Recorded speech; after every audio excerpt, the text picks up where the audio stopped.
নামাজের চেয়েও, রোজার চেয়েও, দান খয়রাতের চেয়েও একটা বড় ইবাদত আছে। এটা কি আমি কি তোমাদের বলবো না? সাহাবারা তো অবাক, নামাজের চেয়েও বড় ইবাদত, রোজার চেয়েও বড়, দানের চেয়েও বড়। ক্বালু বালা ইয়া রাসূলুল্লাহ।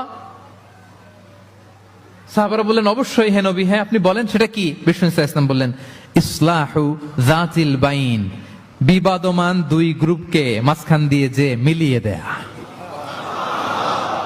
নামাজের চেয়েও বড়, রোজার চেয়েও, সাদাকার চেয়েও বড়, মিলায়া দেওয়া। আমরা মনে করি সেজদা দিতে দিতে কপালে দাগ ফেলে দিছি, এটাই তো বড় ইবাদত। এটা তো নিঃসন্দেহে বড় ইবাদত।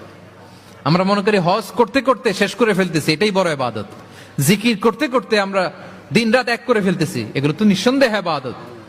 কিন্তু দুই ভাই বিবাদমান দুই গ্রুপের মধ্যে আপনি যদি মিলিয়ে দেন, এগুলো নফল রোজা, নফল দান, নফল সালাতের চেয়ে বেশি সওয়াবের কাজ। পড়েন সুবহানাল্লাহ।